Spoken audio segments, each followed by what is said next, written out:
Hello everyone आजिर video को आपन को स्वागत।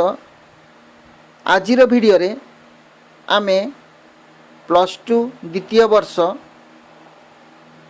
लैंग्वेज ओडिया ऑप्शनल रो एक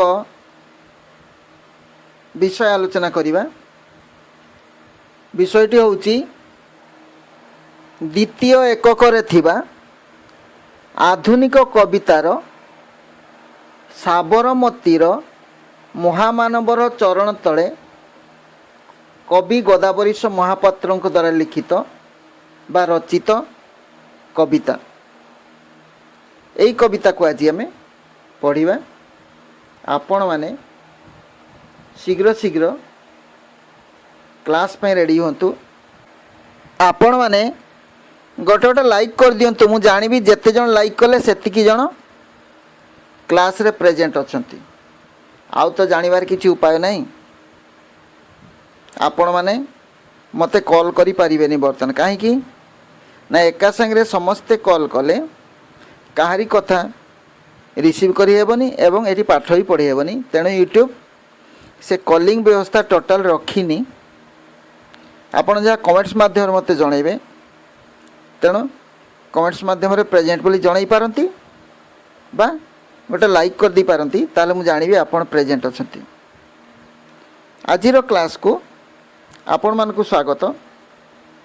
आजिरो विषय जेमती कि कहली आजिर विषय आधुनिक कविता सेक्शन रो साबरमतीर महामानवर चरण तले कवि गोदावरीश महापात्र। ए होची लैंग्वेज ओडिया ऑप्शनल रो एक कविता। आज आम लैंग्वेज ओडिया ऑप्शनल रो एक विषय पढ़ा। डिटेल पढ़ा। तेणु आपण माने शीघ्र शीघ्र कनेक्ट हो जातु मो सहित।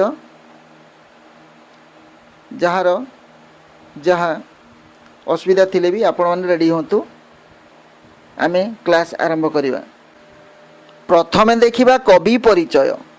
साबरमतीर महामानवर चरण तले कवितार कवि होउचंती गोदावरीश महापात्र। कवि गोदावरीश महापात्र 1898 मसीह पुरी जिला बाणपुर अंतर्गत कुमरांग शासन रे जन्म होइतिले। से थिले सत्यवादी वन विद्यालय छात्र। सत्यवादी गोष्ठीर साहित्य प्रवृत्ति तांको रचनावली रे स्पष्ट भाव में प्रतिफलित होइछि। सत्यवादी युग मुख्यतः जातीयतावादी युग भाव में परिचित।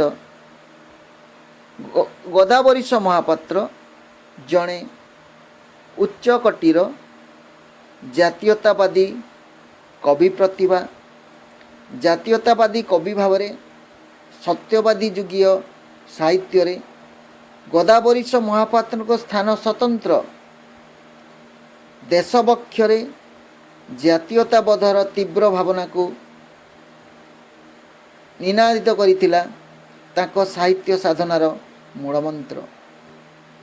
आलोच्य साबरमतीर महामानवर चरण तले कविताटी गोदावरीशंक रचित हे मोर कलम कविता संकलन गृहीत।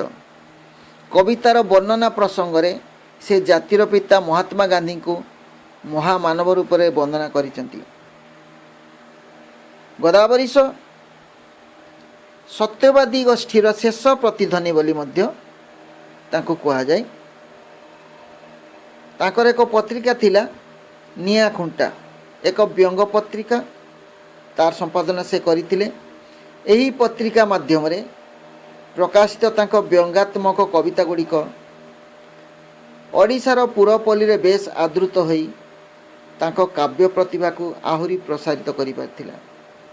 कांत कवि लक्ष्मीकांत महापात्रंक बंदे उत्कल जननी कविता को देखिबा। बंदे उत्कल जननी कविता कौन कौन प्रसिद्ध ବନ୍ଦେ ଉତ୍କଳ ଜନନୀ କବିତା କେଉଁଥିପାଇଁ ପ୍ରସିଦ୍ଧ? କାନ୍ତ କବି ଲକ୍ଷ୍ମୀକାନ୍ତ ମହାପାତ୍ରଙ୍କ ଦ୍ୱାରା ରଚିତ ବନ୍ଦେ ଉତ୍କଳ ଜନନୀ କବିତା କେଉଁଥିପାଇଁ ପ୍ରସିଦ୍ଧ? ଆମ ଓଡ଼ିଶାର ଜାତୀୟ ସଙ୍ଗୀତ ନାହିଁ, ଆମ ଓଡ଼ିଶାର ଜାତୀୟ ସଙ୍ଗୀତ, ଓଡ଼ିଆ ଜାତୀୟ ସଙ୍ଗୀତ। ତାହେଲେ ବନ୍ଦେ ଉତ୍କଳ ଜନନୀ କବିତା ପରେ ଗୋଦାବରୀଶଙ୍କ ଉଠ କଙ୍କାଳ କବିତାଟି ଓଡ଼ିଶାର ଜନମାନସରେ ସ୍ୱଦେଶ ପ୍ରୀତିର ଚିରଜାଗ୍ରତ ଆହ୍ୱାନ ସୃଷ୍ଟି କରିପାରିଛି। ତାଙ୍କ ରଚିତ କବିତା ସଂକଳନ ହେଉଛି ପ୍ରଭାତ କୁସୁମ, ହେ ମୋର କଲମ, ହାଣ୍ଡିଶାଳର ବିପ୍ଳବ, କଣ୍ଟା ଓ ଫୁଲ, ଉଠ କଙ୍କାଳ, ବଙ୍କା ଓ ସିଧା, ଯେ ଫୁଲ ଫୁଟିଥିଲା। କବି ଗୋଦାବରୀଶ ମହାପାତ୍ର ତାଙ୍କ ରଚିତ ଅନ୍ୟାନ୍ୟ କବିତା ସଂକଳନ ତାଙ୍କ ରଚିତ ଅନନ୍ୟ କବିତା ସଂକଳନ ହେ ମୋର କଲମ ପୁସ୍ତକରୁ ଆଜିର କବିତାଟି ଗୃହୀତ ହୋଇଛି। ଆଜିର କବିତାରେ ଆଲୋଚ୍ୟ କବିତାରେ କବି ଗାନ୍ଧିଜୀଙ୍କୁ ମହାମାନବ ଭାବରେ ଚିତ୍ରଣ କରି ତାଙ୍କର ପ୍ରଭାବରେ ଭାରତବାସୀ କିପରି ଧନ୍ୟ ହୋଇଥିଲେ ତାହା ବର୍ଣ୍ଣନା କରିଛନ୍ତି। ବର୍ତ୍ତମାନ ଦେଖିବା ବିଷୟ ପ୍ରବେଶ। ଆଲୋଚ୍ୟ କବିତାଟି ହେ ମୋର କଲମ କବିତା ସଂକଳନରୁ ଗୃହୀତ। କେଉଁ କବିତାରୁ ଆସିଛି? ହେ ମୋର କଲମ କବିତା ସଂକଳନରୁ ଗୃହୀତ। ଏହି କବିତାରେ ମହାମାନବ ମହାତ୍ମା ଗାନ୍ଧୀଙ୍କ ପ୍ରତି ଶ୍ରଦ୍ଧାଞ୍ଜଳି ଜ୍ଞାପନ କରାଯାଇଛି। କବି ଏହି କବିତାରେ ମହାତ୍ମା ଗାନ୍ଧୀଙ୍କୁ ଶ୍ରଦ୍ଧାଞ୍ଜଳି ଜ୍ଞାପନ କରିଛନ୍ତି। ଗାନ୍ଧିଜୀଙ୍କ ପାଦ ତଳେ କୋଟି କୋଟି ଜନବନ୍ଦନା ଗାନ କରୁଛନ୍ତି। ଗାନ୍ଧିଜୀଙ୍କୁ କୋଟି କୋଟି ଲୋକ ବନ୍ଦନା କରୁଛନ୍ତି, ଗାନ କରୁଛନ୍ତି। ତାଙ୍କ ସ୍ପର୍ଶରେ ହିମାଳୟ ବିଗଳିତ ହୁଏ, ସାଗର ଉଛୁଳି ପଡ଼େ, ବିନ୍ଧ୍ୟ ପର୍ବତ ଉଲ୍ଲସିତ ହୋଇଯାଏ ଏବଂ ନିବିଡ଼ ତିମିର ବକ୍ଷରେ ସୂର୍ଯ୍ୟାଲୋକ ହସି ଉଠେ। ତାଙ୍କର ସ୍ପର୍ଶରେ କ'ଣ ହୁଏ? ହିମାଳୟ ବିଗଳିତ ହୁଏ। ବିଗଳିତ ମାନେ ତରଳି ଯାଏ, ସାଗର ଉଛୁଳି ଉଠେ ବା ସମୁଦ୍ର ଉଛୁଳି ପଡ଼େ, ଫୁଲିଯାଏ, ବିନ୍ଧ୍ୟ ପର୍ବତ ଉଲ୍ଲସିତ ହୋଇଯାଏ। ବିନ୍ଧ୍ୟ ପର୍ବତ ଉଲ୍ଲାସ ତାକୁ ଲାଗେ, ସୁନ୍ଦର ଦେଖାଯାଏ ଆହୁରି, ଏବଂ ନିବିଡ଼ ତିମିର ବକ୍ଷରେ ସୂର୍ଯ୍ୟାଲୋକ ହସି ଉଠେ। ନିବିଡ଼ ତିମିର ମାନେ ନିବିଡ଼ ଅନ୍ଧକାର ବକ୍ଷରେ ସୂର୍ଯ୍ୟାଲୋକ ହସି ଉଠେ। ସେ ଥିଲେ ମାନବ ମୁକ୍ତିର ଚିରସନ୍ଧାନୀ। ମାନବ ମୁକ୍ତିର ଚିରସନ୍ଧାନୀ ମାନେ ମାନବକୁ କେମିତି ମୁକ୍ତି ମିଳିବ ତାର ଉପାୟ ସେ ଚିରସନ୍ଧାନ କରୁଥିଲେ। ଅତୀତରେ ମାନବର ମୁକ୍ତି କାମନା ପାଇଁ, ଧର୍ମ ସଂସ୍ଥାପନା ପାଇଁ ପ୍ରାଚୀନ ଆର୍ଯ୍ୟାବର୍ତ୍ତର ଦୃଶବତୀ ନଦୀ ତଟରେ କେତେ ହୋମାନଳ ଜଳିଥିଲା। ଅତୀତରେ ମାନବର ମୁକ୍ତି କାମନା ପାଇଁ, ଧର୍ମ ସଂସ୍ଥାପନା ପାଇଁ, ଯେମିତିକା ଆମର ଭଗବାନ କହିଛନ୍ତି, ଗୀତାରେ କହିଛନ୍ତି, ଯେତେବେଳେ ବି ପୃଥିବୀରେ ଅସୁବିଧା ହେଇଛି, ଯୁଗେ ଯୁଗେ ଭଗବାନ ଜନ୍ମ ହୋଇଛନ୍ତି ଏବଂ ଦେଶକୁ ଅସୁରମାନଙ୍କ ହାତରୁ ବା ପାପୀମାନଙ୍କ ହାତରୁ ଉଦ୍ଧାର କରିଛନ୍ତି, ପୃଥିବୀକୁ ଉଦ୍ଧାର କରିଛନ୍ତି ପାପୀମାନଙ୍କ ହାତରୁ। ତେଣୁ ଗୀତାରେ ଶ୍ରୀକୃଷ୍ଣ କହିଥିଲେ, ଯଦା ଯଦା ହି ଧର୍ମସ୍ୟ ଗ୍ଲାନିର୍ଭବତି ଭାରତ ଅଭ୍ୟୁତ୍ଥାନଂ ଅଧର୍ମସ୍ୟ ତଦାତ୍ମାନଂ ସୃଜାମହଂ ପରିତ୍ରାଣାୟ ସାଧୂନାଂ ବିନାଶାୟ চ ଦୁଷ୍କୃତଂ ଧର୍ମ ସଂସ୍ଥାପନାର୍ଥାୟ ସମ୍ଭବାମି ଯୁଗେ ଯୁଗେ। ସେ କହିଥିଲେ, ଯେବେ ବି ଭାରତରେ ବା ଏଇ ମାଟିରେ ବିପଦ ଆସିବ, ଅସୁବିଧା ପଡ଼ିବ, ସାଧୁ ସନ୍ଥମାନଙ୍କୁ ଉଦ୍ଧାର କରିବା ପାଇଁ ଆଉ ପାପୀମାନଙ୍କୁ ଧ୍ୱଂସ କରିବା ପାଇଁ ମୁଁ ବାରମ୍ବାର ଜନ୍ମ ନେଉଥିବି କହିଥିଲେ। ସେମିତି ଧର୍ମ ସଂସ୍ଥାପନା ପାଇଁ ଦେଶରେ ମାନବ ଧର୍ମର ସଂସ୍ଥାପନା ପାଇଁ ମାନବ କେମିତି ସୁଖରେ ରହିବ, ଭଲ ଦୁଇଟା ଖାଇବ, ଭଲ ପିନ୍ଧିବ ଆଉ ସୁସ୍ଥ ହୋଇ ରହିବ, ଏଇଟା ତ ମଣିଷର ଧର୍ମ ଏବଂ ବିଭିନ୍ନ ଧର୍ମ କାର୍ଯ୍ୟ ସମ୍ପାଦନ କରିବ। ତେଣୁ ଅତୀତରେ ମାନବର ମୁକ୍ତି କାମନା ପାଇଁ ଧର୍ମ ସଂସ୍ଥାପନା ପାଇଁ ପ୍ରାଚୀନ ଆର୍ଯ୍ୟାବର୍ତ୍ତର ଦୃଶ୍ୟବତୀ ନଦୀ ତଟରେ କେତେ ହୋମାନଳ ହୋଇଥିଲା। ଦୃଶ୍ୟବତୀ ନଦୀ କହିଲେ ଯେଉଁ ନଦୀ ଆମର ପଶ୍ଚିମରେ ଋଗ୍ବେଦରେ ଅଛି ଘଗ୍ଗର ବା ରାକ୍ଷୀ ବୋଲି ଯେଉଁ ନଦୀକୁ କୁହାହେଉଛି ଏବେ ତାକୁ ଦୃଶ୍ୟବତୀ ବୋଲି ଋଗ୍ବେଦରେ କୁହାଯାଇଛି। ଏହା ଥାନେଶ୍ୱରର 13 ମାଇଲ ଦକ୍ଷିଣରେ ବହୁଅଛି। ମହାଭାରତରେ ଏହି ନଦୀ କୁରୁକ୍ଷେତ୍ରର ଅନ୍ତର୍ଗତ ଥିବାର ବର୍ଣ୍ଣିତ ହୋଇଛି। କୁରୁକ୍ଷେତ୍ର ଭିତରେ ଏଇଟା ଥିଲା। ଆଉ ପଶ୍ଚିମରେ ସରସ୍ୱତୀ ଆଉ ପୂର୍ବରେ ଦୃଶ୍ୟବତୀ ନଦୀ। ଏହି ଦୁଇ ନଦୀ ମଧ୍ୟସ୍ଥ ଅଞ୍ଚଳକୁ ଆର୍ଯ୍ୟାବର୍ତ୍ତ କୁହାଯାଉଥିଲା ଏବଂ ଏହି ନଦୀ ତୀରରେ ପ୍ରାଚୀନ ମୁନି ଋଷିମାନେ ମାନବ ଜାତିର ମଙ୍ଗଳ ପାଇଁ ଅନେକ ଯାଗଯଜ୍ଞ ସବୁ କରିଥିଲେ। ତେଣୁ ହୋମାନଳ କରିଥିଲେ। ହୋମାନଳ ମାନେ ଯଜ୍ଞ ସବୁ କରିଥିଲେ, ଯାଗଯଜ୍ଞ ସବୁ କରିଥିଲେ। ଆର୍ଯ୍ୟାବର୍ତ୍ତ ତାହେଲେ କେଉଁଟା ନା ପଶ୍ଚିମରେ ରହିବ ସରସ୍ୱତୀ ନଦୀ, ପୂର୍ବରେ ରହିବ ଦୃଶ୍ୟବତୀ ନଦୀ। ତାହେଲେ ଏଇ ନଦୀ ତଟରେ ହୋମାନଳ ମାନେ ହୋମ ଯୁକ୍ତ ଅନଳ ମାନେ ଯଜ୍ଞ ନିଆଁ ଜଳେଇଥିଲେ। ମହାଭାରତ ଯୁଦ୍ଧ ଏଇଠାରେ ସଂଗଠିତ ହୋଇଥିଲା। ମହାଭାରତ ଯୁଦ୍ଧ ସମୟରେ ଦ୍ୱାରକାର ରାଜା ବା ଦ୍ୱାରକାର ଅଧିପତି, ଦ୍ୱାରକାର ଦେବତା କୁହାଯାଇଛି ଶ୍ରୀକୃଷ୍ଣ ନିଜେ ସମର ପ୍ରାଙ୍ଗଣରେ ଅବତୀର୍ଣ୍ଣ ହୋଇଥିଲେ, ଯୁଦ୍ଧକ୍ଷେତ୍ରକୁ ନିଜେ ଆସିଥିଲେ। ତେଣୁ ପରିତ୍ରାଣାୟ ସାଧୁନାମ, ସାଧୁମାନଙ୍କୁ ମୁକ୍ତ କରିବା ପାଇଁ, ପାପୀମାନଙ୍କ ପାଖରୁ ରକ୍ଷା କରିବା ପାଇଁ ଶ୍ରୀକୃଷ୍ଣ ନିଜେ ଅବତୀର୍ଣ୍ଣ ହୋଇଥିଲେ। ଆଉ ଗୌତମ କପିଳବାସ୍ତୁ ନଗର ପରିତ୍ୟାଗ କରି ଦ୍ୱାର ଦ୍ୱାର ବୋଲି ଭିକ୍ଷା ମାଗିଥିଲେ। କପିଳବାସ୍ତୁର ରାଜା ଥିଲେ ଗୌତମ ବୁଦ୍ଧ। ସେ କପିଳବାସ୍ତୁ ନଗର ତ୍ୟାଗ କରି ଦ୍ୱାର ଦ୍ୱାର ବୋଲି ଭିକ୍ଷା ମାଗିଥିଲେ। ଆଉ ଏଇଥିପାଇଁ ନିମାଇ କିଏ? ଶ୍ରୀ ଚୈତନ୍ୟ। ଶ୍ରୀ ଚୈତନ୍ୟଙ୍କ ଭଲ ନାଁ ଥିଲା, ପୁରୁଣା ନାଁ ଥିଲା, ଛୋଟବେଳ ନାଁ ଥିଲା ନିମାଇ। ସେ ଚୈତନ୍ୟ ଧର୍ମ ପ୍ରଚାର କରିଥିଲେ। ଆସିଥିଲେ କ'ଣ? ବଙ୍ଗରୁ ଆସିଥିଲେ ଓଡ଼ିଶାକୁ। ପୂର୍ବ ଭାରତରେ ତାଙ୍କର ଧର୍ମବାଣୀ ପ୍ରଚାର କରିଥିଲେ। ଏସବୁ ଭିତରେ କିନ୍ତୁ ଗାନ୍ଧୀଙ୍କର ଭୂମିକା ଥିଲା ଅନନ୍ୟ। ତାହେଲେ ଏହା କହିବାର ଅର୍ଥ ହେଉଛି କାହିଁ କେତେ କାଳରୁ ଯେତେବେଳେ ପୃଥିବୀରେ ଯେତେବେଳେ ଭାରତବର୍ଷରେ ବିପଦ ଆସିଛି, ଏଇ ମାଟିକୁ ବିପଦ ଆସିଛି, ସେତେବେଳେ ବିଭିନ୍ନ ପୁରୁଷମାନେ ସବୁ ବିଭିନ୍ନ ଅବତାର ଗ୍ରହଣ କରି ଏଇ ମାଟିରେ ଜନ୍ମ ହୋଇଛନ୍ତି। ଯେମିତିକି ଶ୍ରୀକୃଷ୍ଣ ଆସିଥିଲେ, ତାପରେ ଆସିଲେ ଗୌତମ ବୁଦ୍ଧ, ସେ ମଧ୍ୟ ଶାନ୍ତିର ଦୂତ ହୋଇ ଆସିଥିଲେ। ଆଉ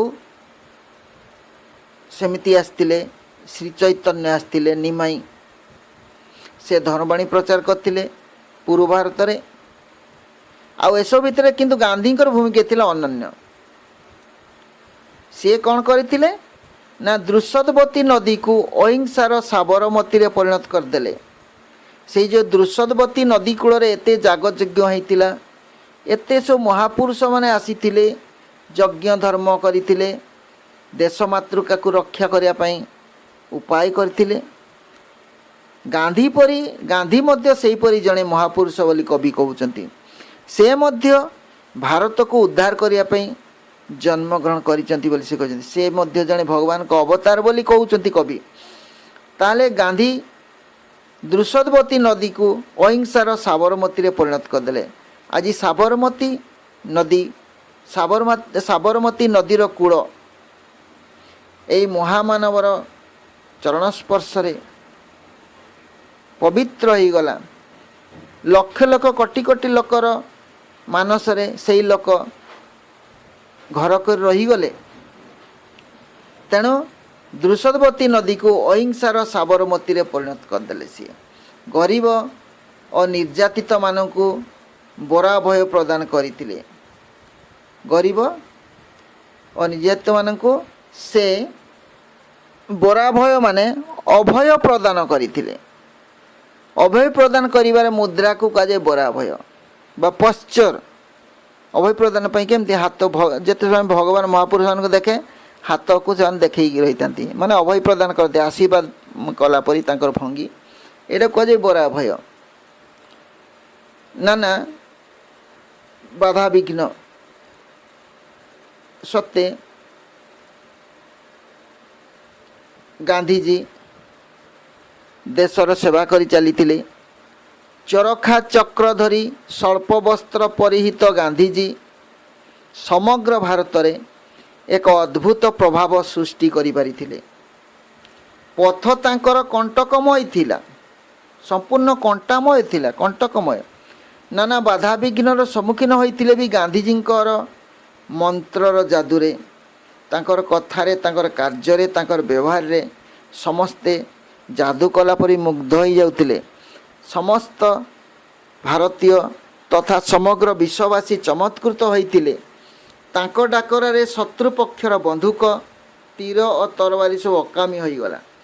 धर्म मानवर मुक्ति कामनार प्रतिष्ठा पाई श्रीकृष्ण बुद्धदेव ताले मानवर मुक्ति कामनारे पाई बा धर्म प्रतिष्ठा पाई श्रीकृष्ण आसतिले, बुद्धदेव आसतिले, निमाई आसतिले, महात्मा गांधी मध्य तांको परी आसीतिले। से मध्य जणे भगवानकर अवतार बोली कवि कहिसंती।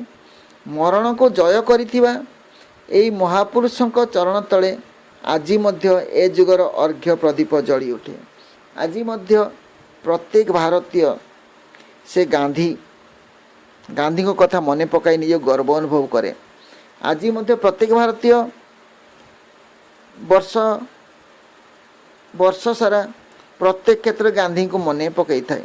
प्रत्येक प्रतिष्ठान प्रत्येक कार्यक्रम रे गांधी कथा मने पड़ी थाए। ताले ये हला विषय प्रवेश। बर्तमान देखा विषय वस्तु ऊपर को जीवा। आजिर वीडियो को आपण समस्त को स्वागत। आजिर वीडियोर विषय वस्तु ऑप्शनल ओडियार एक आधुनिक कविता साबरमतीर महामानवर चरण तले। कवि गोदावरीश महापात्र। आपण पाखे जदि बही अच्छी बही काढ़ी बसतु किंबा स्क्रीन रे जो कवितार गोटे अंश बाँ पाखे अच्छी ताकू देखंतु। साबरमतीर महामानवर चरण तले कवि गोदावरीश महापात्र। मु पोएमटी पढ़ुची मो सहित आपण मैंने पढ़ी जातु। साबरमतीर महामानवर चरण तले कटी जनमन वंदना गान प्रवाह चले। गले हिमालय उछुड़े सागर विंध्य लसे निबिड़ तिमिर भेदिकी तरुण तपन हसे। आमे एई जो चारिटी लाइन देखिले कवितार प्रथम जो रही स्टांजा रही एथिरे जो केतोटी वार्ड रही तार माने आगे देखिबा। तार माने कौन? गोटेला साबरमती। साबरमती साबरमती माने कौन? साबरमती कौन? साबरमती राइट हैंड साइड को देखते। साबरमती गुजरात रे प्रवाहित एक नदी। गुजरात रे एक नदी तार ना हला साबरमती। यह पश्चिम भारत रे एक प्रमुख नदी। राजस्थान रो आरावली पर्वतमाला बाहरी गुजरातर काम्बे निकट रे अरब सागर रे मिसी अछि। एही नदी तीर रे महात्मा गांधी को प्रतिष्ठित साबरमती आश्रम 1917 मसीह जो प्रतिष्ठा करते महात्मा गांधी से आश्रम रही साबरमती नदी कूल। तेणु साबरमती मैंने बुझीपारे साबरमती एक नदी एवं से ही नदी कूल 1917 मसीह महात्मा गांधी तांकर एक आश्रम प्रतिष्ठा करते तार ना देते साबरमती आश्रम एवं से जगटी को मध्य साबरमती बोली कहा जाए। साबरमती रो महामानव महामानव माने कौन एठी महा माने महान महान मानव एठी महान माने महत्वपणिया ग्रेट पर्सन महामानव ने ग्रेट पर्सन सुनाम धन्य लोक जी मानवर उत्तीर्ण होई महामानव परिणत होती। आमे तो साधारण मानव जी असाधारण कार्य करे तांकु महामानवर आख्या दिया जाए। चरण माने कौन चरण माने किए कहि परिबे शीघ्र कमेंट्स को जनाते चरण माने कौन। चरण माने पाद पाद तले साबरमतीर महामानवर चरण तले माने साबरमतीर महामानवर पाद तले। साबरमतीर महामानव किए साबरमती आश्रम जी तैयारी करथिले सी होउचंती महात्मा गांधी। महात्मा गांधी को एठारे महामानव कहा जाइछि। साबरमतीर महामानवर चरण तले माने साबरमतीर जो लोक साबरमती आश्रम जे मालिक महात्मा गांधी को कथा कहुई एठारे कहुई साबरमतीर महामानवर चरण तले से तांकर पाद तले महात्मा गांधी पाद तले यार अर्थ महात्मा गांधी पाद तले। तापर देखिबा कोटि जन जन माने लोक कोटि कोटि लोक कोटि कोटि लोक मन वंदना गान प्रवाह चले। कोटि जन मन वंदना गान प्रवाह चले माने कोटि कोटि जन बा कोटि कोटि जनता कोटि कोटि लोक मने मने जेउ लोकर वंदना गान करती बा जेउ लोकर वंदना सब गाई चली गान प्रवाह चले। प्रवाह माने कौन जी प्रवाहित हुए ताको प्रवाह कहा जाए। नदी को प्रवाह कहा जाए झरणा को प्रवाह कहा जाए जी बही जाए। एटी वंदना प्रवाह परी बही चली अविरत कोटि कोटि लोकंकर मनरे कोटि कोटि लोकंक मनरे गांधी बसी रही यार माने कोटि जन मन वंदना गान प्रवाह चले। कोटि कोटि लोकंकर वंदना बा गान बा गीत प्रवाह परी बही चली चले माने चले प्रवाह चली बा बही चली कोटि जन मन वंदना गान प्रवाह चले। गले हिमालय गले गले माने कौन हिंदी रे गोटे वर्ड अछि गले गली गली गली गली जीवा बा गली जीवा तरड़ी जीवा गले माने तरड़ी जाए। हिमाचल अर्थात हिमालय पर्वतर बरफ तरड़ी जाए। गले हिमालय उछुड़े सागर सागर बा समुद्र उछुड़ी पड़े हिमालय तरड़ी जाए विगलित हो जाए। सागर उछुड़े माने उछुड़ी पड़े सागर उछुड़ी पड़िया माने कौन फुली जीवा समुद्र फुली जाए। हिमालय रो बरफ तरड़ी जाउची। हिमालय सब बड़े पर्वत ढांकी रही थाए सेठे बहुत शीत पड़े तो उत्तर भारत रे सेठारे वर्ष सारा बरफ रही थे हिमालय रे। तेणु वर्ष सारा पानी बा हाँ से जो नदी सब आसी वर्ष सारा बहु थाए से बरफ तलड़िकी उछुड़े सागर समुद्र फुली जाए विंध्य लसे माने विंध्य पर्वतमाला लसे माने उल्लसित हो उठे हसी उठे गले गले हिमालय उछुड़े सागर विंध्य लसे माने विंध्य पर्वतमाला उल्लसित हो उठे निबिड़ तिमिर भेदिकी तरुण तपन हसे निबिड़ तिमिर भेदिकी तरुण तपन हसे यही लाइन टी को बुझिया पूर्व देखिबा जातिर पिता महामानव महात्मा गांधींकर व्यक्तित्वर प्रभाव और नेतृत्वर महत्व भारतीय स्वाधीनता संग्राम परिप्रेक्षी रे अत्यंत गुरुत्वपूर्ण थिला। गुजराटर प्रवाहित साबरमती नदी तीर रे से साबरमती बा सत्याग्रह आश्रम स्थापन करथिले। तांको पाद तले आज कोटी कोटी जनमन वंदना गान करछथि।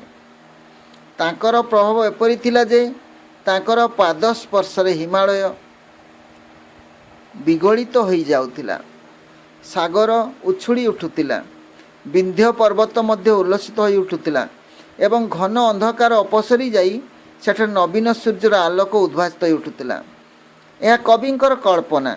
कवि कहउचंती हिमालय तांकर पाद स्पर्श रे हिमालय विगलित हो जाउथिला, अर्थात गांधी जोठिक जाउथिले हिमालय रे जेंति बरफ तरली जाए सेमती सेठिकार जनमानव हृदय तरली जाउथिला।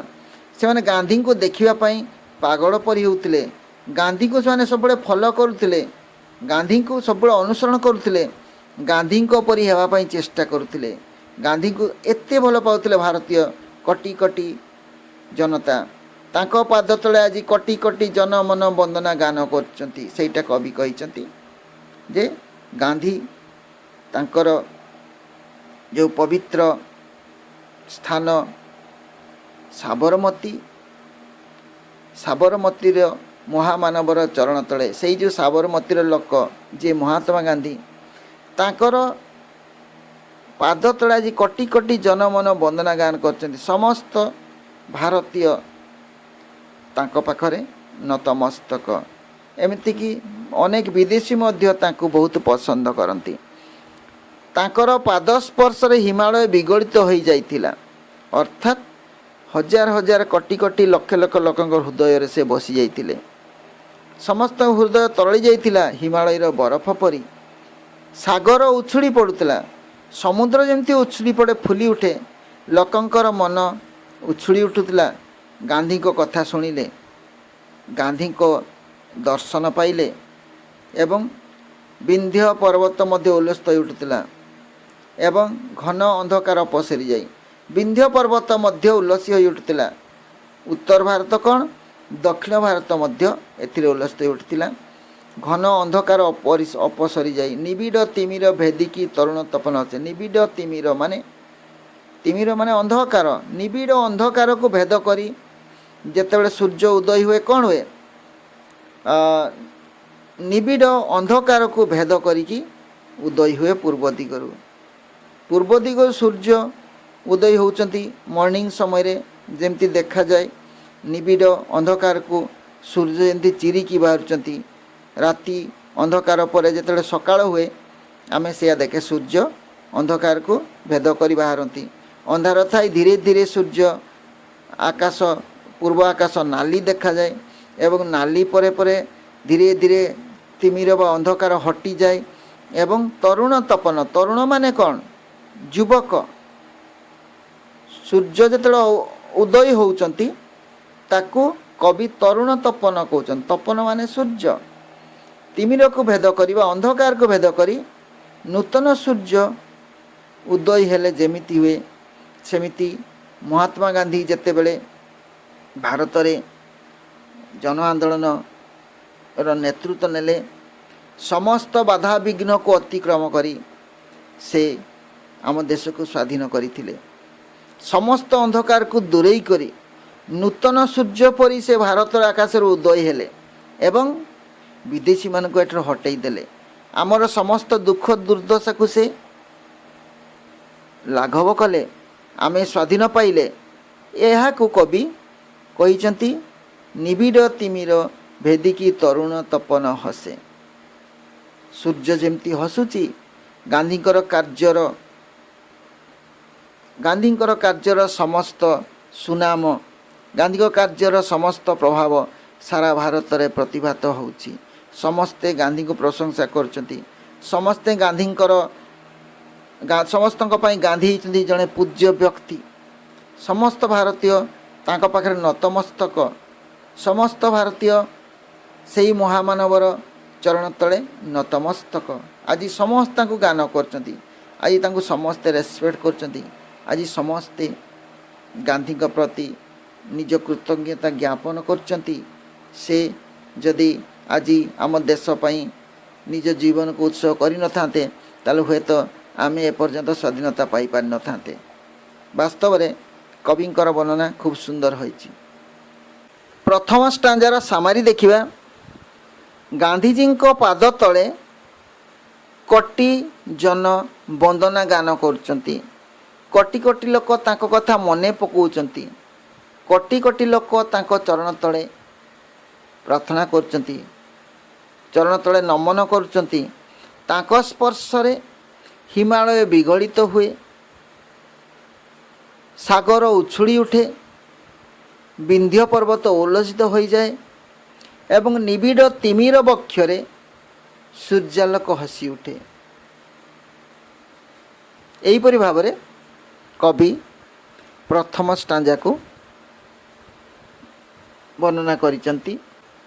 बर्तमान देखा द्वितीय पद पढ़ुची। द्वितीय पद एई सनातन दृश्यदवतीर, एटार दुर्दशवती लिखाई से दृश्यदवती हे। दृश्यदवतीर शांत तटे केते हमानल जड़िला मानव मुक्ति पथे।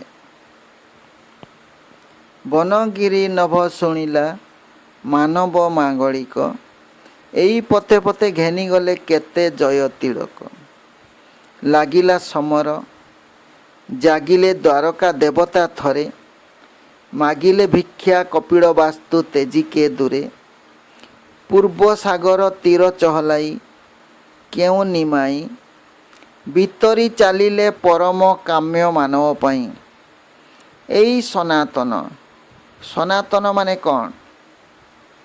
सनातन माने आमर हिंदू धर्म को ही सनातन धर्म कहा जाए। शुणी थे धर्म कथा हेले कहवा आमर हिंदू धर्म को सनातन धर्म कहा जाए। सनातन धर्म माने कौन? भारतीय हिंदू धर्म को सनातन धर्म कहा जाए। सनातन माने नित्य शाश्वत, जी चिरदिन बंचिकी रही थाए। नित्य शाश्वत माने जी चिरदिन बंचिक रही थाए। सनातन माने बहुकाल प्रचलित। सनातन माने कौन? बहुकाल प्रचलित। सनातन माने चिरवर्तमान, जी सबुदिन बंचिक रही थाए सी है चिर सनातन। तेणु एठारे कहुई एई सनातन दृश्यदवतीर शांत तटे। दृश्यदवती कि समय कही ऋग्वेदर ये नदी कथा कहुई दृश्यदवती। संभवतः ये नदीर नाम बर्तमान घाघरा बा राखी कहुची। यह थानेश्वर 13 माइल दक्षिण में बहुची। महाभारत रे यही नदी कुरुक्षेत्र अंतर्गत थिवार वर्णित होईची। पश्चिम रे रहुची सरस्वती, पूर्व दृश्यदवती। आउ यही नदी मध्यस्थ समतल अंचल को आर्यावर्त कहा जाउथिला। यही नदी तीर प्राचीन मुनि ऋषि माने मानव जातिर मंगल पाई अनेक यागयज्ञ करथिले। आर्यावर्त प्रकृत रे आर्यावर्त कहिले आमे सारा भारतवर्ष को आर्यावर्त बोली बुझे। आर्यावर्त आर्य मानकर ବାସସ୍ଥାନ ଯେଉଁ ଅଞ୍ଚଳଟା ଆର୍ଯ୍ୟମାନେ ଯେଉଁଠି ବାସ କରୁଥିଲେ ତାକୁ ଆର୍ଯ୍ୟାବର୍ତ କୁହାଯାଉଥିଲା। ପ୍ରକୃତରେ ଆର୍ଯ୍ୟାବର୍ତ କହିଲେ ତେଣୁ ସମଗ୍ର ଭାରତବର୍ଷକୁ ବୁଝାଯାଏ। ଏଠାରେ ଆର୍ଯ୍ୟାବର୍ତ କହିଲେ ସରସ୍ୱତୀ ଆଉ ଦୃଷଦବତୀ ନଦୀ ମଧ୍ୟରେ ଥିବା ଭୂମିକୁ ବୁଝାଯାଉଥିଲା। ତାହେଲେ ଏଇ ସନାତନ ଦୃଷଦବତୀ ଶାନ୍ତ ତଟେ ମାନେ ଏଇ ତଟରେ ବହୁତ ଶାନ୍ତ ଥିଲା। ତେଣୁ ମୁନି ଋଷିମାନେ ଏଠାରେ ଆସି ତପସ୍ୟା କରୁଥିଲେ। ଶାନ୍ତ, ଚିରଶାନ୍ତ ଏବଂ ମୁଗ୍ଧ ଦୃଷଦବତୀର ତଟ କେତେ ହୋମାନଳ ଜଳିଲା ମାନବ ମୁକ୍ତି ପଥେ। ଏଇ ତଟରେ କେତେ କେତେ ଯଜ୍ଞ ସବୁ ଅନୁଷ୍ଠିତ ହୋଇଛି ମାନବର ମୁକ୍ତି ପାଇଁ, ମାନବର ଜୀବନକୁ ରକ୍ଷା ପାଇଁ। ଯେବେ ଯେବେ ବି ବିପଦ ଆସିଛି ମାନବ ସେହି ବିପଦକୁ ହଟାଇବା ପାଇଁ ଚେଷ୍ଟା କରିଛି। ବନଗିରି ନଭ ଶୁଣିଲା ମାନବ ମାଙ୍ଗଳିକ। ବନଗିରି ମାନେ ବଣ ପାହାଡ଼, ନଭ ମାନେ ଆକାଶ,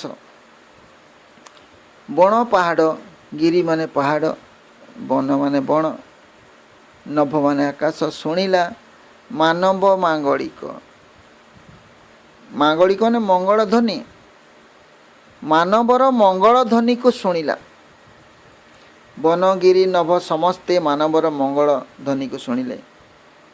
ମାନବର ମଙ୍ଗଳ ଧ୍ୱନି କହିଲେ ମଣିଷର କଲ୍ୟାଣ, ମଣିଷର ଭଲ। କେତେ କେତେ ଲୋକ ଆସିଲେ ମଣିଷର ଜୀବନକୁ ଧନ୍ୟ କରିଗଲେ, ମଙ୍ଗଳମୟ କରିଗଲେ, ମଣିଷକୁ ପରମ ଶାନ୍ତି ଦେଇକି ଗଲେ। ତାକୁ କୁହାଗଲା ମାନବ ମାଙ୍ଗଳିକ। ଏଇ ଅଞ୍ଚଳରେ ଯେତେ ବଣ ପାହାଡ଼ ଆକାଶ ଯାହା ବି ରହିଛି ସମସ୍ତେ ସାକ୍ଷୀ ରହିଛନ୍ତି। ମାନବର ମଙ୍ଗଳ ପାଇଁ କେତେ କାମ ହେଇଛି, କେତେ ହୋମ ହେଇଛି, କେତେ ଯଜ୍ଞ ହେଇଛି। ଏଇ ପଥେ ପଥେ ଘେନିଗଲେ କେତେ ଜୟ ତିଳକ।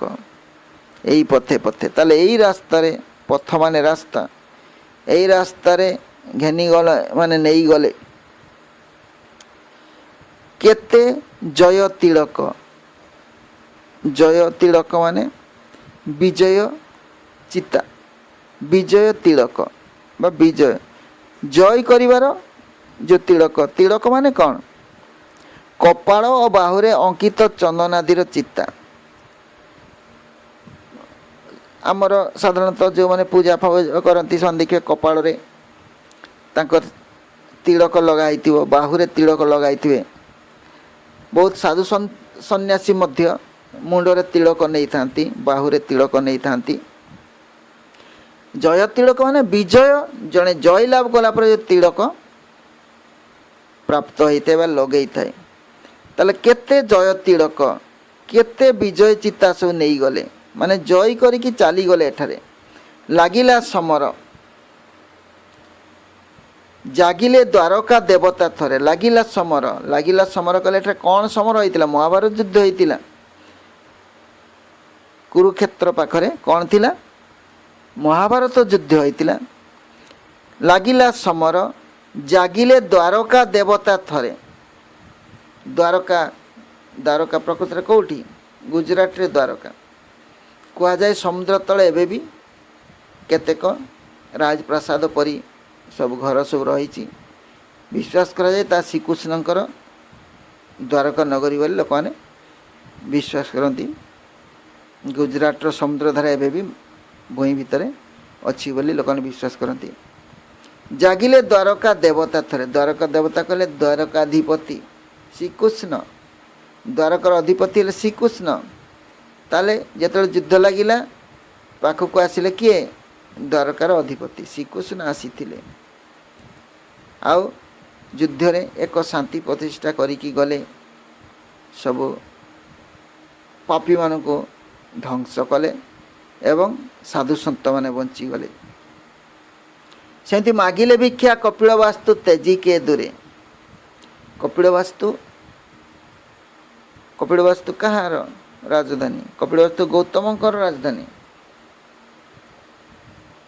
କପିଳବାସ୍ତୁ ସେ ନିଜର ରାଜ୍ୟ ତ୍ୟାଗ କରି ମାନବ କଲ୍ୟାଣ ସାଧନ ପାଇଁ ନିଜ ଜୀବନକୁ ଉତ୍ସର୍ଗ କରିଦେଇଥିଲେ। ତାହେଲେ ମାଗିଲେ ଭିକ୍ଷା, ରାଜା ହେଇକି ଭିକ୍ଷା ମାଗିଲେ।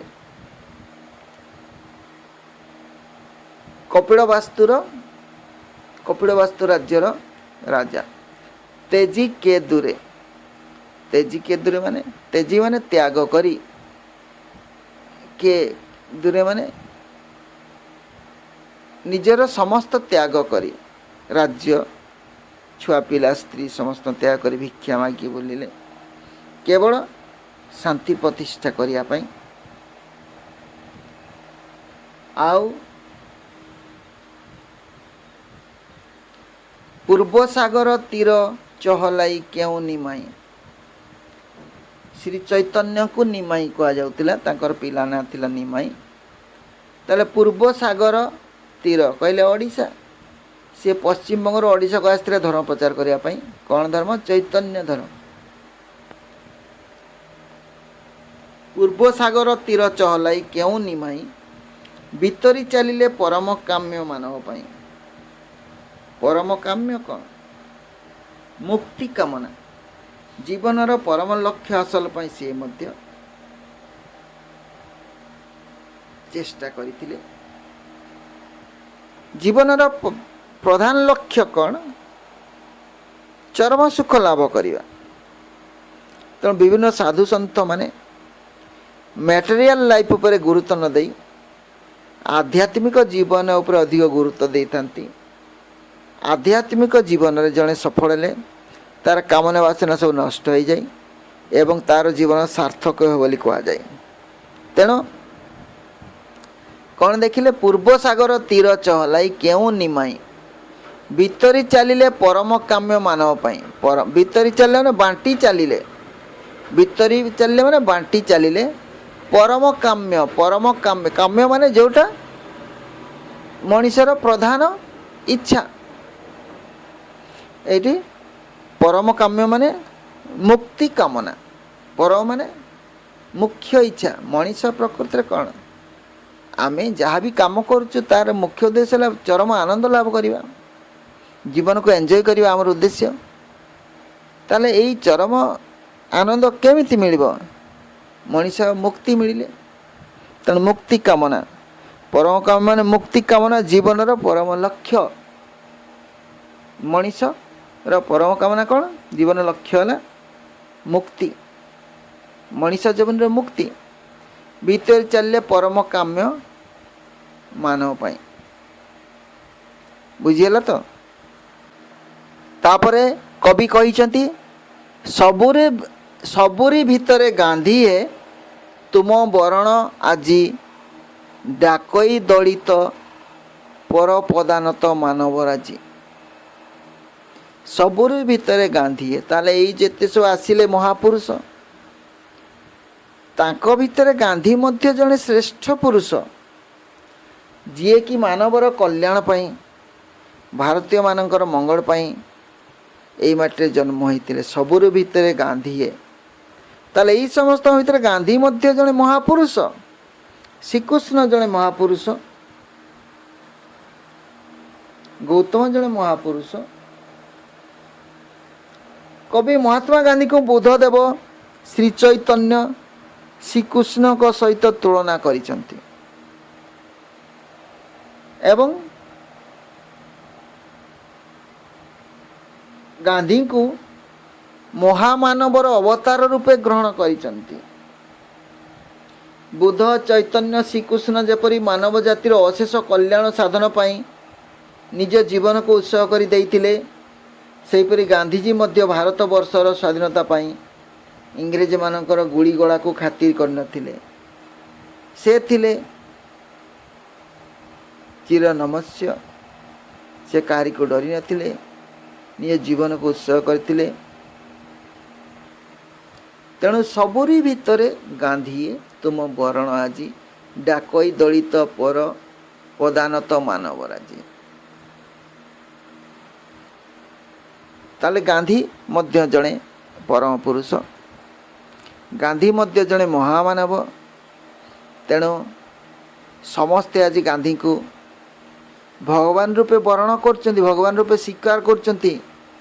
समस्त दलित दलित कहले जो मैंने अन्य द्वारा निर्यात होता, पर पदानत मानवराजी जो मैंने पर पाद तले पड़ुले, साधारण इंग्रेज माने भारत में शासन करते एवं समस्त भारतीय इंग्रेज मानकर पदानत होकर रही, माने पाद पाद पाद पाखे पड़ी जो अर्थ बुझे पर पदानत माने इंग्रेज मानकर पादर धूली पर रही पादरे पड़ी रही।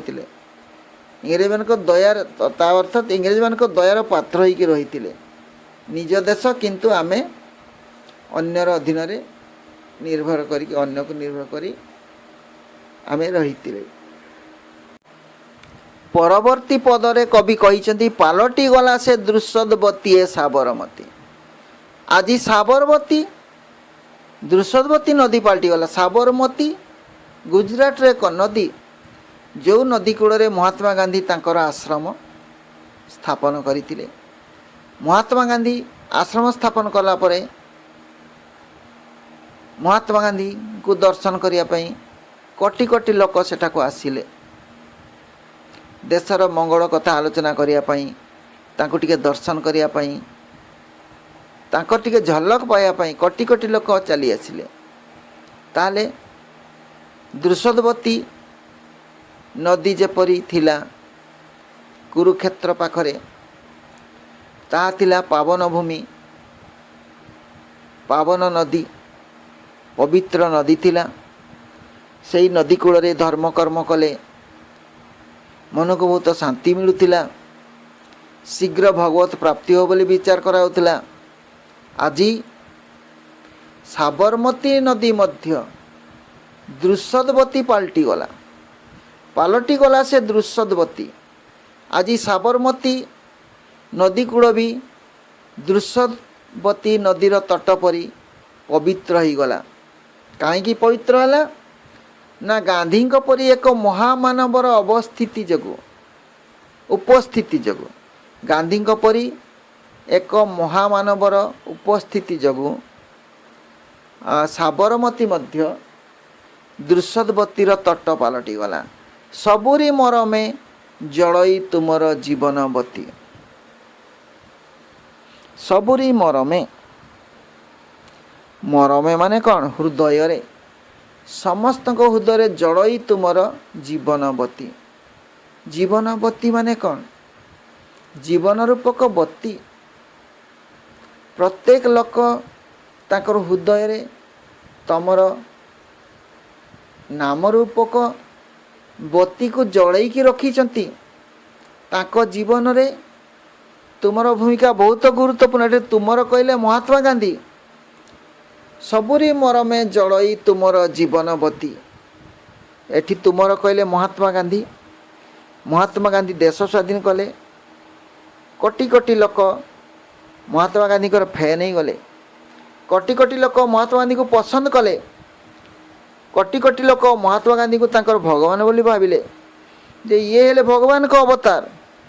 ये आमर जीवनवती को जड़ई रखिले, आमको इंग्रेज मैंने मारी था। तेणु एमाने गांधी को नाम को ताको हृदय रे जीवन रूपक बत्ती परी जड़ई रखिले। आउ कोटी गरीबर अश्रु करिल कंठमाला। कोटी कोटी गरीब, कोटी कोटी गरीब भारत स्वाधीन हवा आगु अनेक कष्ट पाई। इंग्रेज मैंने बहुत कष्ट देइचंती। तांकर अश्रु को गांधी निजर गलामाला कले। कोटी कोटी लोकर अश्रु को निजर कंठमाला कले। कंठ धारण, कंठ जमी माला धारण करती, से कोटी कोटी गरीबंकर अश्रु को निज कंठमाला कले। अर्थात लोकंकर कष्ट को लाघव करने से चेष्टा कले, सर्वदा चेष्टा कले। आउ बक्षे बहिल निर्यातनर दहन जला। এই जो कोटि कोटि लोक जो निर्यातना पाइले ताले এই जो कोटि कोटि लोक जो निर्यातना पाइले तार जाड़ा क्या है गांधी को हृदय को है बक्षे बहिल निर्यातनर दहन जाड़ा ताले साधारण लोक मैंने जो कष्ट पाते इंग्रेज मैंने साधारण लोक कष्ट दौले गांधीजी को से बाधुला तुम लक्ष्य कर तुम बापा माँ तुमको बहुत आदर करती केते जन पिला को देखा निज बापा माँ को भल पाओ केते जन पिला बापा माँ को भल पाओ केते जनकर बापा माँ अच्छा जो मैंने कि तांको पिला को बहुत आदर करती बहुत यत्न करती तांको पिला को कहीं जदि पदे कहीदेला ताले से दिन कली आरंभ हो गला से निज पिलार गाड़ी को केबे सही पारती से भावती मो छो गाड़ी देला माने मते गाड़ी दौची से परी जेते बड़े इंग्रेज माने साधारण लोकों को गाड़ी दौले निर्यातना दौले कष्ट दौले से कष्ट बाधुला क्या ना गांधी को बाधुला बक्षे बहिल निर्यातनर दहन जड़ा ये निर्यातन कहले कौ मैंने जो मैंने निर्यातना पाउले से कहुई निर्यातन ताले कौन देखिले ना बक्षे बहिल निर्यातनर दहन जड़ा बक्षे कहले ये छाती रे हृदय रे निर्यातनर कष्टर सब दहन जड़ा दहन माने कौन एक्चुअली निया दहन करे निया जाले एटी निर्यातना दहन पर जाड़ी दिए निया पर जाड़ी दिए दहन जाड़ा दहन माने गोटे जिनस पोड़ा पोड़े जो जाड़ा हुए कष्ट हुए सेटा निजे बहन कल निज छाती रे बहन कल निज हृदय रे बहन कल निष्पेषितर आसन करिल कुसुममय निष्पेषित निष्पेषित माने कौन जो माने कष्ट पाउचंती निष्पेषित माने कौन जो माने कष्ट पाउचंती निष्पेषितर आसन करिल कुसुममय आज निष्पेषित मानकर आसन को कुसुममय माने कौन फूलरे सजाई देल ताकर आसन बसिबार जगह को जो माने निर्यातना पाउथिले कष्ट पाउथिले से माने भारत स्वाधीन होला पर ताकर से कष्ट रहिला नहीं इंग्रेज माने जो कष्ट दौले से कष्ट ताकर हरण करनेल एवं सेमानंकर जीवन बर्तन फूलमय हो गला रंगीन हो गला कुसुममय हो गला पुलके भितरी सत्य शांति की बरा भय पुलके भितरी पुलके माने कौन आनंद रे भरी जाए ताले भितरी माने बंटन करी बांटी सत्य शांति ताले कवि कहते गांधी सत्य शांति को बांटी करी अभय दानर भंगिबा मुद्रा परी बरा भय देखले बरा भय माने कौन की बरा भय माने अभय दानर भंगी भगवान श्रीकृष्ण बा जे कौन ठाकुर हाथ गोटे देखी था आशीर्वाद देला भंगी ताकू कह बरा भय अभय दानर भंगिबा पश्चर ताकू पश्चर कह पश्चरटा अभय दान से जड़े लोक जदि आम अभय क्या कहुए तमें राति बाहर को एक लैट्रिन जाऊच भय लगुच सांगे जदि भाई कि बापा गले आउ टे भय कमी जाए कि बाहर को गल घर बाहर को जाऊच एका गला को डर मारुची सांगे जदि किए रहिला ताले से भयटा रुहे नहीं यहीटा को कहे अभय माने भय न करिया जो साहसटा दरकार सेटा अभय जड़े कई सांगे रहिले भयटा अभय हो जाए एक अभय दानर भंगी है बरा भय माने अभय दानर भंगी अर्थात कहारी को भय करिबार नहीं यही टाइप जो सांत्वना ताको कहुची बरा भय ताल देखिले निष्पेषित आसन करिल कुसुममय पुलके भितरी सत्य सत्य शांति सत्य और शांति बंटन करी समस्त मन को आनंद रे भरीदेल एवं समस्ते एक अभय बा निर्भय भाव बंचार एक साहस पाइले। आज तो अनेक समय हो गलानी, आज आम वीडियो को ये सारिबा। आ गोटे क्लास रे आउ 3टी पद रहिला ताकू आम सारिबा। आजिर वीडियो केमिति लागिला मते कमेंट्स माध्यम रे जणाइबे